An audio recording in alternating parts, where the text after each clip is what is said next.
Добрый вечер, уважаемые друзья. С вами юрист Валерий Табаков. Сегодня 26 сентября 2025 года. На часах 23:09 по восточноевропейскому летнему времени. Я представляю юридический анализ протокола допроса свидетеля по делу об обвинении Вячеслава Зинченко в убийстве Ирины Фарион и незаконном обращении с оружием, а также покушением на такое незаконное обращение с оружием по статьям 14 и 263 Уголовного кодекса Украины. Ключевые аспекты, которых будет касаться это видео. Зинченко, бывший студент факультета журналистики Днепропетровского национального университета имени Олеся Гончара. Он мог планировать легальное владение травматическим оружием после получения диплома журналиста, так как журналисты, друзья, закон надо читать, журналисты имеют право на приобретение травматического оружия при наличии разрешения. Пересылка травматического оружия по почте в Украине запрещена. Цена сделки по оружию, о которой говорил свидетель, 4000 гривен. Она близка к стоимости шумового пистолета 5000 гривен и никак не совпадает со стоимостью даже близко травматического оружия. Пистолет травматический 30 000 гривен стоит. И это предполагает, что Зинченко знал, что покупает не травматический, а шумовой пистолет. Что касается переделки шумового пистолета в травматический, то технически она может считаться невозможной, хотя, может быть, какие-то кулибины там чего-то могут сообразить, но переделать шумовой в травмат невозможно. И Зинченко планировал стать военнослужащим, что также могло повлиять на его желание в будущем обзавестись травматическим оружием, легальным, законным. Анализ допроса свидетеля, который якобы продал Зинченко пистолет и части для пистолета, будем проводить без прямой речи, без диалога. Вопросы-ответы мы опишем просто так словами, с комментариями юридическими, с учетом того, что то, что называется диаметром канала ствола, имеет четкий термин. Это калибр. Это так, для справки. Друзья, в Украине владение, хранение и ношение травматического пистолета требует разрешения органов внутренних дел. Пистолет должен иметь ствол, переработанный украинскими мастерами. То есть пистолеты бывают иностранного производства, то есть в этом случае ствол обязательно должен быть переработан как украинский, украинскими мастерами. Право на приобретение травматического оружия имеют правоохранители и их родственники, судьи, госслужащие, журналисты, военнослужащие, кроме срочников, и народные депутаты. Процедура включает подачу заявления, проверку полиции, получение разрешения, которое действует 3 месяца, и регистрацию оружия в течение 10 дней. Незаконное обращение с оружием подпадает под статью 263 Уголовного кодекса Украины с наказанием, санкцией до 7 лет лишения свободы. Законодательство и правила почтовых операторов, таких как Новая почта, запрещают пересылку огнестрельного, травматического, газового, холодного, пневматического или механического оружия, включая его части, такие как стволы.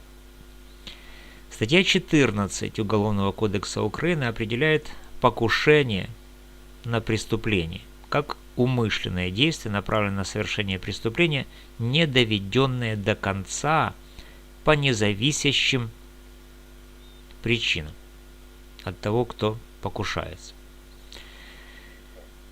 Цена сделки, о которой шла речь при допросе свидетеля при покупке пистолета, 4000 гривен. Такая цена предполагает, что Зинченко, как студент-журналист, как будущий военный, знал о том, что он покупает именно шумовой пистолет, который не требует разрешения при покупке. Ежели переделка шумового в травматический невозможна, для этого нужно экспертное заключение о возможности или невозможности, пока сторона обвинения такого экспертного заключения не предоставила. Если переделка в травматически невозможна, это исключает умысел на незаконное изготовление оружия по статье 263.1 Уголовного кодекса Украины. Намерение стать военнослужащим, а также получить диплом журналиста предполагает расчет на легальное владение травматическим оружием в будущем, исключая преступный умысел Зинченко в этом смысле. Журналистское образование Зинченко подтверждает, что он мог планировать покупку с учетом своей будущей профессии, дающей право на травматическое оружие при наличии разрешения. Итак, свидетель начал свой спич. Судья предложил ему выбрать форму дачи показаний, либо свободный рассказ, либо ответы на вопросы. Свидетель выбрал ответы на вопросы, и судья обозначил контекст дела Зинченко, включая обвинения в убийстве, покушении на незаконное обращение с оружием. Процедура соответствовала статье 95 Уголовно-процессуального кодекса Украины. Однако мы не увидели ни как приводили свидетеля к присяге и разъясняли ли ему права по статье 63 УПК Украины, что может быть потенциальным нарушением. Но мы пока этого не зафиксировали, потому что все это происходило, как я понимаю, в закрытом режиме. Вот. И вот то, что там выбор формы выступления свидетеля, это не относится к пересылке, цене, журналистскому образованию или намерению Зинченко стать военнослужащим. Задают просто рамки допроса. Вначале свидетеля спросили о знакомстве с сайтами, связанными с оружием. Прокурор начал допрос. И также об обстоятельствах продажи.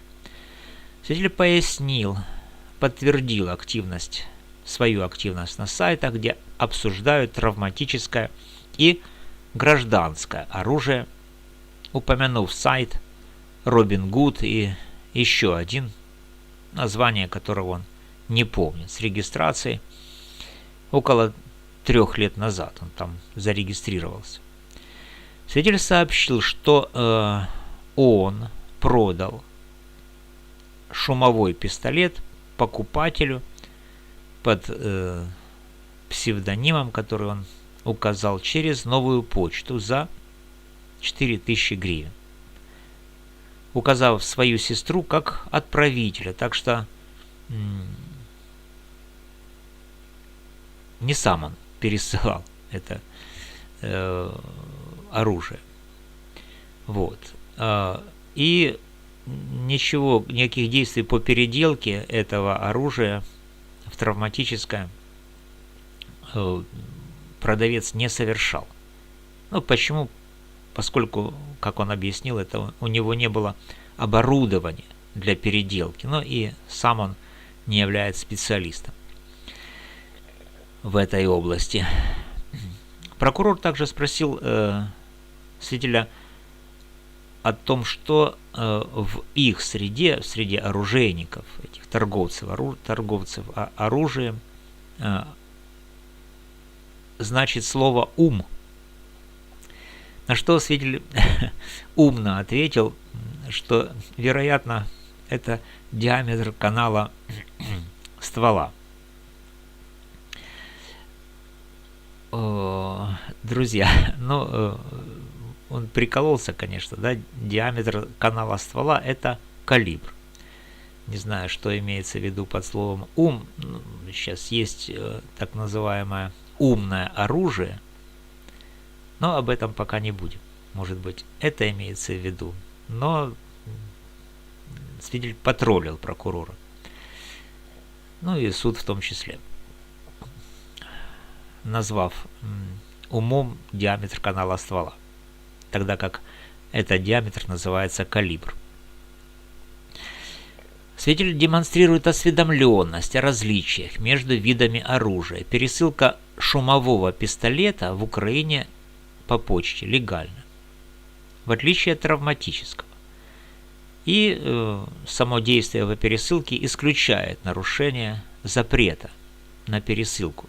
Но там еще нюанс, он пересылал часть травматического пистолета, то есть ствол. И это может считаться нарушением этого запрета на пересылку, но пересылал ли он этот ствол? Свидетель говорил на вопрос судьи, какой диаметр или какой калибр, да, у ствола. Он говорит, туда подходит патрон 9 мм. Хорошо, 9 мм. А диаметр ствола, который он туда вложил в посылку, он говорит 3 мм. Но тоже юморист еще тот. Да, друзья, но пойдем дальше насчет Зинченко. Намерение Зинченко стать военнослужащим в будущем, а также журналистом, предполагает легальный умысел Зинченко владеть травматическим оружием в будущем. И этот легальный умысел связан с правом на травматическое оружие. Но в будущем, опять же. Достоверность показаний вообще свидетеля, который троллит прокурора, говоря, что ум – это калибр или диаметр ствола, снижает достоверность показаний свидетеля по статье 23 УПК Украины. Также свидетеля спросили о деталях сделки, и он пояснил, что сообщил покупателю о продаже травматического пистолета, но отправил не травматический, а шумовой за 4000 гривен, признав, что он, так сказать, обманул своего покупателя. Ну, тут через 3 дня покупатель указал, что пистолет шумовой, и свидетель подтвердил, он сказал, да, это шумовой. На повторный вопрос, почему он так это сделал, свидетель признал свой обман, но осознанно или неосознанно это его действие подпадает под статью 190 Уголовного кодекса Украины «Мошенничество». Пересылка через новую почту подтверждает, что пистолет таки был шумовым, так как травматическое оружие пересылать запрещено. Цена и реакция покупателя предполагают, что покупатель, ну, это предполагаем, что это Зинченко, да, знал о том, что он покупает именно шумовой пистолет. Ну, как вы покупаете пистолет травматический, зная, что он стоит 30 тысяч гривен, и вам вдруг продают его по цене шумового 5000 гривен. Понятно, что вы понимаете, что вы не травмат покупаете. Намерение стать военнослужащим и журналистом подтверждает расчет на легальное владение травматическим оружием после получения диплома журналиста. Также прокурор спросил, сообщал ли покупатель о других пистолетах или намерении их переделки. Свидетель подтвердил, что покупатель упомянул о том, что у него есть другой шумовой пистолет, и то, что он желал переделать его в травматический. Ну, предположительно, он говорил о том, что покупатель хотел это сделать, рассверлив ствол. На вопрос о консультациях по переделке свидетель ответил, что покупатель спрашивал о мастерах, которые могут это сделать, переделать шумовой в травматический, и продавец, то есть свидетель, предоставил покупателю ссылки на сайте, но деталей не помнит. Намерение покупателя переделать пистолет указывает на возможный умысел на незаконное изготовление оружия по статье 263.1 Уголовного кодекса Украины, а предоставление продавцом ссылок тянет на пособничество по статье 27 Уголовного кодекса Украины. Если переделка шумового в травмат невозможна, это исключает умысел Зинченко. Ну, покупатель имеется в виду. Цена подтверждает покупку шумового пистолета. Намерение стать военнослужащим и журналистом предполагает расчет на легальное владение в будущем, исключая преступный умысел. То есть пересылка также запрещена не только самого оружия травматического, а и его частей, ну, таких как, например, ствол. Но был ли тот ствол, который туда вложил продавец, частью травмата, это еще вопрос. Журналистское образование Зинченко усиливает вероятность того, что он просто планировал покупку с учетом будущего своего легального права на травматическое оружие, как журналист. И это ослабляет обвинение в покушении по статьям 14 и 263.1 Уголовного кодекса Украины. Также прокурор спросил о заказе деталей, дальнейшем общении. И свидетель отметил, что переделка в травмат не удалась. И покупатель, ну, по его, так сказать, предположению свидетеля, должен был решать после недолгого общения с ним свой вопрос самостоятельно. Предоставление стволов. Оно усиливает признаки пособничества свидетеля по статьям 263 и 27 Уголовного кодекса Украины. Пересылка стволов может быть нарушением, если они предназначались для травматического оружия. Но опять же говорю, что то, что было переслано, вряд ли тянет на ствол для травмата диаметром 9 мм. Если, как сказал свидетель, диаметр отверстия того, что он пересылал как ствол, 3 мм.